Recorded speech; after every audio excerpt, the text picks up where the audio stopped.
Hello everyone, आज का topic है टाइप्स ऑफ ऑथरिंग टूल्स। ठीक है, तो अब हम 6 तरीके के ऑथरिंग टूल्स पढ़ेंगे यहाँ पे। पहला है कार्ड और page base authoring tool, second है आइकन और इवेंट ड्रिविंग ऑथरिंग टूल, थर्ड है आपका डेडिकेटेड ऑथरिंग टूल, फोर्थ है टेलीफोन ऑथरिंग टूल, फिफ्थ है टाइम बेस, सिक्स्थ है ऑब्जेक्ट ओरिएंटेड और एक और है आपका प्रोग्रामिंग बेस ऑथरिंग टूल्स। ठीक है, तो फर्स्ट पे हम चलते हैं। फर्स्ट है आपका कार्ड और पेज बेस ऑथरिंग टूल। ठीक है, तो कार्ड और पेज बेस ऑथरिंग टूल क्या होते हैं, किस तरीके के होते हैं। हम पढ़ रहे हैं टाइप्स ऑफ ऑथरिंग टूल कि ऑथरिंग टूल्स होते हैं जो आप यूज़ करते हो किसी भी मल्टीमीडिया प्रोजेक्ट को क्रिएट करने के लिए, वो किस किस तरह के होते हैं। ठीक है, हो सकते हैं। तो फर्स्ट है इसमें कार्ड और page base authoring tool. Card और पेज बेस, जैसे इसका नाम बता रहा है कि इसमें हम क्या करते हैं, जो भी हमारे एलिमेंट्स होते हैं, मल्टीमीडिया एलिमेंट्स, उसको हम ऑर्गेनाइज करते हैं as the pages of a book. जैसे आपकी बुक में क्या होता है, पेजेस एक के बाद एक के बाद एक के बाद एक पेज होता है। इस तरीके से हम जो भी अपना मल्टीमीडिया प्रोजेक्ट बना रहे होते हैं उसमें हम मल्टीमीडिया एलिमेंट को ऐसे ही ऑर्गेनाइज करते हैं जैसे कि एक बुक के वो पेज हों। अब हर एक पेज में क्या होते हैं, कुछ ना कुछ मीडिया एलिमेंट होगा। जैसे एनिमेशन, जैसे फर्स्ट पेज पे सपोज हमने एनिमेशन लगाया है, सेकंड पे हमने एक साउंड प्ले कर दिया, थर्ड पे हमने इमेज लगाई है, फोर्थ पे वीडियो, इस तरीके से। ठीक है, तो जब भी आप इस तरीके का ऑथरिंग टूल प्रोजेक्ट बनाते हैं तो उसके लिए आपको, जब आपको इस तरीके का प्रोजेक्ट बनाना हो कि जो भी आपके एलिमेंट्स हैं वो एक के बाद एक अकर हों और जो सीक्वेंस में आप चाह रहे हो उस सीक्वेंस में, यानी जैसे बुक के पेज होते हैं जिसमें हर एक पेज पे कुछ ना कुछ इवेंट जुड़ा हुआ है। ठीक है, तो उसको क्या बोलते हैं, कार्ड और पेज बेस ऑथरिंग टूल। इसमें हम क्या कर सकते हैं, हाइपर लिंक भी हम सेट कर सकते हैं दूसरे पेज पे। यानी जैसे कि आपने प्रेजेंटेशन बनाते हो पावर पॉइंट पे, तो फर्स्ट स्लाइड हो गई इंट्रोडक्टरी स्लाइड, ठीक है, जिसमें आप इंट्रोडक्शन देते हो। सेकंड बनाते हो इंडेक्स बनाते हो, ठीक है। थर्ड बनाया, अब थर्ड वाले पे सपोज आपने क्या करा, या सपोज कर लो कि इंडेक्स पे आपने ये कर दिया कि इंडेक्स पे आप जिस भी टॉपिक पे क्लिक करते हो तो उसी टॉपिक पे ही आपका स्लाइड जो है वो जंप कर जा रहा है। ठीक है, तो इसमें हमने क्या कर दिया, हाइपर लिंक सेट कर दिया दूसरे पेज पे। इसमें हमने कुछ पेजेस को बीच में स्किप कर दिया। ठीक है, समझ रहे हैं ना। तो ये तो हमारी स्लाइड है, ठीक है, पावर पॉइंट की हमारे पास सारी स्लाइड्स हैं। अब इसमें एक तो ये कार्ड और पेज बेस ऑथरिंग टूल का एग्जाम्पल है पावर पॉइंट, क्योंकि इसमें हम क्या करते हैं, पेज के अकॉर्डिंग हर एक स्लाइड आपकी एक पेज हो जाती है। तो इसमें हम पेज के अकॉर्डिंग अपना मल्टीमीडिया का प्रोजेक्ट बना रहे हैं जिसमें हर एक स्लाइड पे, यानी हर एक पेज पे या हर एक कार्ड बोल दो, हर एक कार्ड पे कुछ ना कुछ है। अब इसमें हम एक तो ये, अगर आप चाहते हो सीक्वेंस वाइज प्ले हो आपकी, तो आप करती हो एरो बटन से सिंपल वो प्ले होती रहती है आपकी। और एक यह है कि हम इसमें हाइपर लिंक भी सेट कर सकते हैं। जैसे सेकंड है हमारा इंडेक्स, तो इसमें हमारे पास 3 टॉपिक लिखे हैं, ये फर्स्ट, सेकंड और थर्ड। अगर आप सेकंड पे क्लिक कर रहे हो तो आपके पास सेकंड वाली खुल रही है, थर्ड पे क्लिक कर रहे हो तो आपके पास थर्ड स्लाइड खुल रही है, यानी बीच वाली हमने स्किप कर दी। तो इस तरीके के जब भी आपको प्रोजेक्ट बनाना हो तो आप उसके लिए कार्ड बेस ऑथरिंग टूल का इस्तेमाल करेंगे।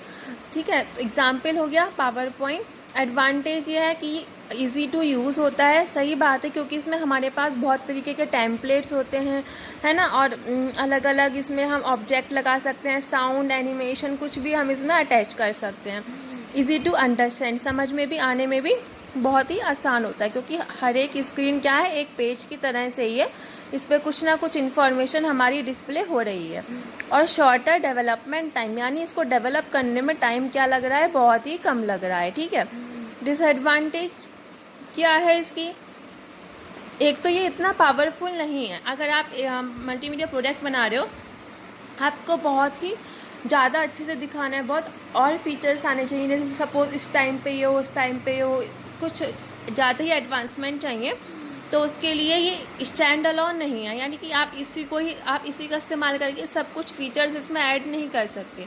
ठीक है, और सेकंड डिसएडवांटेज ये है कि कुछ जो होते हैं एक ही प्लेटफॉर्म पे चल सकती है। ठीक है, पावर पॉइंट है तो वो पावर पॉइंट पे ही आपकी जो है प्ले होगी, दूसरे प्लेटफॉर्म पे वो नहीं चल पाएगी। तो यह इसकी डिसएडवांटेज है। अब सेकंड ऑथरिंग टूल जो हम डिस्कस करेंगे वो है आपका आइकन बेस और इवेंट ड्रिवन ऑथरिंग टूल। ठीक है, तो आइकन बेस ऑथरिंग टूल क्या होता है? आइकन बेस जिसमें कि आप क्या करते हैं, आइकन्स बना देते हैं।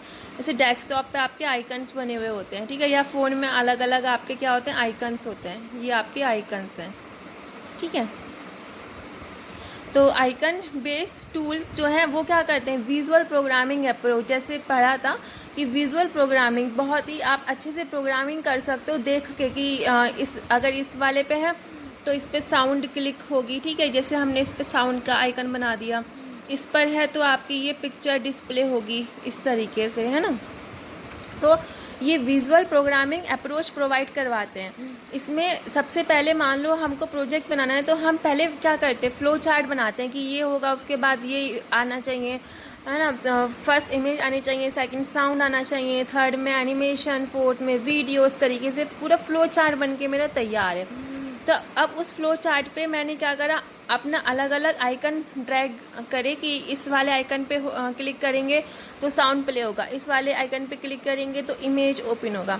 तो जब भी इस तरीके का प्रोजेक्ट आपको डिज़ाइन करना हो तो आप उसके लिए आइकन बेस्ड ऑथरिंग टूल्स का इस्तेमाल करेंगे, जिसमें हर एक आइकन आप आइकन से डिज़ाइन करते हैं अपने ज़रूरत के अकॉर्डिंग, और उसमें हर एक आइकन के साथ एक स्पेसिफिक टास्क जुड़ी हुई होती है, यानी कि उसको क्या काम करना है वो उसके साथ में अटैच होता है कि साउंड प्ले करना है, वीडियो प्ले करना है, एनिमेशन करना है, इमेज ओपन करना है, या जो भी उसको करना हो तो वो उसके साथ में आइकन के साथ में स्पेसिफिक टास्क क्या होती है, अटैच होती है।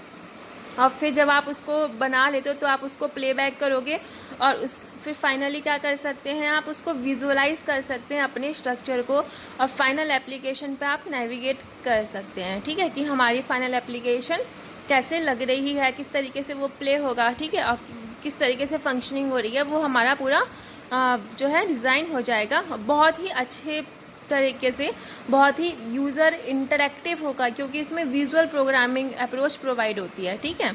ये बहुत ही आसानी से यूज़र समझ सकता है इसमें। जैसे आइकन ऑथर एक सॉफ्टवेयर है जो आप यूज़ करते हैं इवेंट बेस, ये आइकन बेस मल्टीमीडिया प्रोडक्ट बनाने के लिए, ठीक है। ये एक आइकन बेस ऑथरिंग टूल है। एडवांटेज है इसकी कि इसका जो स्ट्रक्चर होता है वो बहुत ही क्लियर कट होता है, आपको पता चल जाता है कि ये स्ट्रक्चर है, इस पर क्लिक करेंगे तो ये होगा, क्योंकि आइकन्स हैं और आइकन्स का अपना एक स्पेसिफिक काम होता है। और easy to edit and update, ठीक है, अपडेट करने में और एडिट करने में बहुत ही आसान होता है। डिसएडवांटेज ये है कि थोड़ा एक्सपेंसिव होता है और लर्न करने में, डिज़ाइनिंग करने में थोड़ा बहुत डिफ़िकल्टी आ सकती है, ठीक है। थर्ड है आपका time base authoring tool. Time base authoring tool जैसे कि बता रहे हैं, टाइम के ऊपर डिपेंड करेगा। तो टाइम क्या, इसमें हमें ये ऑथरिंग टूल क्या करता है, सिंपली ये आपके जो भी एलिमेंट्स हैं, जो मल्टीमीडिया प्रोजेक्ट आप बना रहे हो उसमें जितने भी एलिमेंट्स हैं और जितने भी इवेंट्स जो होने वाले हैं, ठीक है, इवेंट क्या है कि आपको किस समय पे क्या चीज़ प्ले करनी है, तो जो भी आपके एलिमेंट्स हैं या जो भी इवेंट है आपके प्रोजेक्ट को, उसको आप अरेंज करते हो एक टाइमलाइन के अकॉर्डिंग, ठीक है। सपोज़ ये आपने टाइमलाइन बना दी कि ये आपकी टाइमलाइन हो गई। ये टाइमलाइन में स्लॉट्स बना देते हैं, टाइम के स्लॉट बना लेते हैं अलग अलग, T1, T2, T3, T4, T5, ठीक है। तो अब मैं चाहती हूँ कि जब भी टाइम 1 यानी मेरा प्रोजेक्ट यहाँ से स्टार्ट हो रहा है, इसकी अपनी एक बिगिनिंग होगी और क्या होगा, अपना एक एंड होगा। यानी टाइम बेस ऑथरिंग टूल्स का हम इस्तेमाल हम उन प्रोजेक्ट के लिए करते हैं जिसकी अपनी एक बिगिनिंग और अपना एक एंड हो with the passage of time के साथ साथ चलता है, और उसमें जो भी इवेंट्स हैं वो कैसे होते रहेंगे, एक के बाद एक क्रम में टाइम के अनुसार होते रहें, ठीक है। उसके लिए यूज़ करते हैं टाइम बेस्ड ऑथरिंग टूल। तो इसमें जितने भी इवेंट्स होते हैं उसको आप लगा लेते हो एक टाइम लाइन के अकॉर्डिंग, ठीक है। अब टाइम लाइन में टाइम T1 पे इवेंट प्ले होगा E1, टाइम T2 पे इवेंट प्ले होगा E2, T3 पे E3। इवेंट क्या है, कोई वीडियो है प्ले हो रही है, कोई ऑडियो प्ले हो रही है, कोई आपका एनिमेशन हो रहा है, तो ये इवेंट्स होते हैं अलग अलग, ठीक है, ये इवेंट्स हैं। और T1 क्या है कि इस समय टाइम 1 पे कि इस समय 2:05 पे, 2:15 पे, इस तरीके से ये आपका टाइम है। तो आपने अपने जो है इवेंट्स को किसके अकॉर्डिंग में सिंक्रोनाइज कर दिया, टाइम के अकॉर्डिंग सिंक्रोनाइज कर दिया। तो जब आप इस तरीके का प्रोडक्ट बनाएं जिसमें आपको अपने इवेंट्स को टाइम के अकॉर्डिंग सिंक्रोनाइज करना पड़े, तो आप क्या यूज़ करेंगे, टाइम बेस्ड ऑथरिंग टूल्स, ठीक है। और इवेंट क्या है इसमें, इवेंट है मीडिया फाइल्स, जो मैंने बताया, चाहे वो वीडियो हो, चाहे एनिमेशन हो, या कुछ भी हो। और इसमें आप क्या कर सकते हो, ट्रांजिशन कर सकते हो एक पोर्शन ऑफ प्रोजेक्ट से दूसरे पोर्शन पे। इसका सबसे अच्छा एग्जांपल है फ्लैश। फ्लैश में क्या करते हैं, बाउंसिंग बॉल का जो आप एनिमेशन बनाते हो, बाउंसिंग बॉल क्या है, बॉल जो गिरती हुई दिखाते हो, ठीक है, इस तरीके से। तो ये क्या है कि ये इवेंट है कि इस तरीके से यहाँ पे बॉल गिर रही है, और सपोज़ यहाँ पे हमने एक बास्केट लगा दी, बॉल गिर के यहाँ आ गई। तो ये क्या है कि इस समय ये बास्केट यहाँ पे आ जाएगी कि टाइम 1 पे बॉल हमारी नीचे गिरी, टाइम 2 पे ग्राउंड पर टच करी, टाइम 3 पे फिर वो ऊपर उठी, इस तरीके से। तो जब भी आपको टाइम के अकॉर्डिंग अपना, ये बहुत छोटा एग्जांपल है, जब भी आपको कॉम्प्लेक्स एनिमेशंस क्रिएट करने हो, या ट्रांजिशंस, कॉम्प्लेक्स एनिमेशंस क्रिएट करने हो, ट्रांजिशंस बनाने हो, तब आप किसका यूज़ करते हो, टाइम बेस्ड ऑथरिंग टूल का। बेस्ट एग्जांपल क्या है, मैक्रोमीडिया फ्लैश। इसके एडवांटेज ये है सेकंड कि आप इसमें अपने अकॉर्डिंग प्लेबैक कर सकते हो, यानी कि जिस स्पीड में ये बॉल गिरते हुए दिखाई देगा वो आप एडजस्ट कर सकते हो, प्लेबैक आप अपनी स्पीड के अकॉर्डिंग कर सकते हैं। और ब्रांचिंग, आप एक हिस्से से दूसरे हिस्से पे भी जा सकते हैं अपनी मर्जी के अकॉर्डिंग। डिसएडवांटेज ये है कि फाइल का साइज़ थोड़ा बड़ा होता है, और ये जो टूल्स होते हैं थोड़े एक्सपेंसिव होते हैं। फोर्थ है object oriented authoring tools. Object oriented tools, तो ऑब्जेक्ट ओरिएंटेड टूल्स वो इन्वायरमेंट सपोर्ट करते हैं जो ऑब्जेक्ट्स के ऊपर बेस होते हैं। इसमें हम क्या करते हैं, मल्टीमीडिया एलिमेंट, जो भी एलिमेंट आप अपने प्रोडक्ट में यूज़ करोगे उसको हम किसकी तरह ट्रीट करते हैं, ऑब्जेक्ट्स की तरह से ट्रीट करते हैं। और इसको आप पेरेंट चाइल्ड रिलेशनशिप के अकॉर्डिंग उसको हायरार्किकल ऑर्डर में हम क्या कर लेते हैं, अरेंज कर लेते हैं, ठीक है। अब ऑब्जेक्ट्स जो है, आप object oriented programming, object oriented authoring tool है, ठीक है। तो इसमें क्या होगा, हर एक ऑब्जेक्ट का कुछ ना कुछ प्रॉपर्टी हम असाइन करेंगे। सपोज़ वीडियो है तो वीडियो का अपना एक ड्यूरेशन प्रॉपर्टी होगी कि कितने से कितने तक ये प्ले होगी, ठीक है, कितने ड्यूरेशन तक ये प्ले होगी, स्टार्ट कब होगा, स्टॉप कब होगा। सोर्स प्रॉपर्टी कि इसकी लोकेशन कहाँ पर है, इस तरीके से एनिमेशन का बना देंगे, सोर्स प्रॉपर्टी, ड्यूरेशन प्रॉपर्टी। तो इसमें अलग अलग ऑब्जेक्ट, जैसे वीडियो एक ऑब्जेक्ट हो गया, एनिमेशन एक ऑब्जेक्ट हो गया, आपका साउंड फाइल है वो एक ऑब्जेक्ट हो गया, इमेज फाइल है वो एक ऑब्जेक्ट हो गया। तो ये सारे ऑब्जेक्ट्स क्या करेंगे, आपस में काम करने के लिए मैसेजेस का इस्तेमाल करते हैं, वो चीज़ें करने के लिए जो उनको असाइन करी गई है उनकी प्रॉपर्टीज़ के द्वारा। जैसे इसमें हमने क्या असाइन करा है, इसमें इसकी 2 प्रॉपर्टी है, ड्यूरेशन प्रॉपर्टी और सोर्स प्रॉपर्टी, कि इस सोर्स से उठ के ये इतने ड्यूरेशन तक हमारी प्ले होगी। तो जब भी आपको ऑब्जेक्ट बेस आपको प्रोजेक्ट बनाना हो, मल्टीमीडिया प्रोजेक्ट, तो आप ऑब्जेक्ट ओरिएंटेड ऑथरिंग टूल का यूज़ करेंगे। एग्जाम्पल है इसका मीडिया फॉर्ज, ठीक है।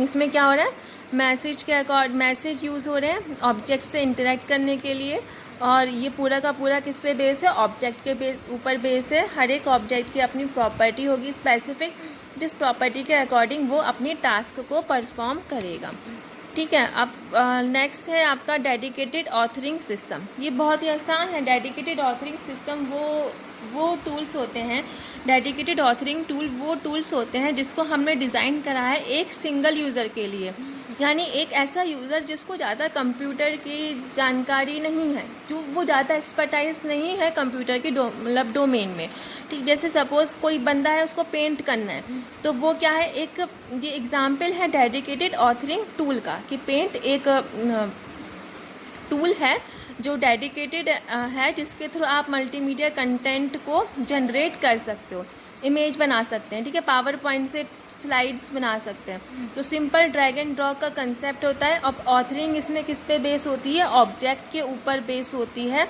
जिसको जो कैप्चर होते हैं या तो माइक्रोफोन के द्वारा या कैमरा के द्वारा, ठीक है।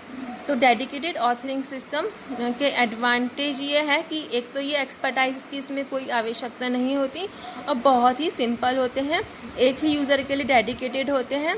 अगर एक जैसे पेंट है तो वो जो है इमेज ही बनाएगा, और कोई काम तो वो इसके अलावा नहीं करेगा, ठीक है, साउंड प्ले नहीं कर सकता।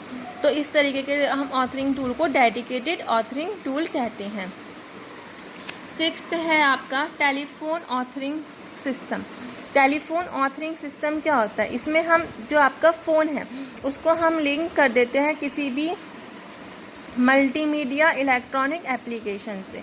जैसे सपोज़ हमने मोबाइल फ़ोन को लिंक कर दिया आपके जो है उसमें एक, जिससे क्या क्या कर सकते हैं हम, एक मल्टीमीडिया कंटेंट जनरेट कर सकते हैं। मतलब ये समझिए जैसे आप जो भी फ़ोन है, गूगल का जो स्पीच ट्रांसलेटर है, बोलते हो तो वो कन्वर्ट हो जाता है आपका टेक्स्ट में, ठीक है। तो इससे क्या कर सकते हो, मोबाइल फ़ोन से वॉइस कमांड इनपुट दे रहे हो और आप क्या कर उसको यूज़ करके मेल बना सकते हो, फिर मेल को आपने सेंड कर सकते हो। तो ये एक टेलीफोन ऑथरिंग टूल कहलाएगा। बोनस प्रोग्रामेबल ऑथरिंग सिस्टम, यानी कुछ ऐसे सिस्टम्स जिसमें आप ये जो सिस्टम्स हैं ये बहुत ही आपको मतलब क्या कहते हैं हाई प्रिसीजन वर्किंग के लिए इतना सूटेबल नहीं रहता। तो अगर आपको बहुत ज़्यादा पावरफुल फंक्शंस चाहिए तो आप उसके लिए क्या यूज़ करेंगे, प्रोग्रामेबल ऑथरिंग टूल्स यूज़ करेंगे, ठीक है। क्या यूज़ करेंगे, प्रोग्रामेबल ऑथरिंग टूल। अब प्रोग्रामेबल ऑथरिंग टूल एक बहुत पावरफुल फंक्शंस प्रोवाइड करते हैं, क्योंकि आप इसमें क्या यूज़ कर रहे हो, प्रोग्रामिंग का यूज़ कर रहे हो। सपोज़ आपको इमेज प्रोसेसिंग करनी है, उसको एनालाइज करना है, ठीक है, या फिर इस तरीके का जितने भी इमेज एनालाइजिंग फंक्शंस हैं वो आपको यूज़ करना है। तो आप उसके लिए क्या करेंगे, प्रोग्रामेबल ऑथरिंग टूल का यूज़ करेंगे। एग्जाम्पल हो गया आपका विजुअल स्टूडियो, नेटबीन्स, तो ये आपका एग्जाम्पल है। तो इस तरीके से आपने ये सारे हमारे authoring types of authoring tools के बारे में स्टडी कर लिया, ठीक है। तो होपली आपको समझ में आए होंगे। Thank you.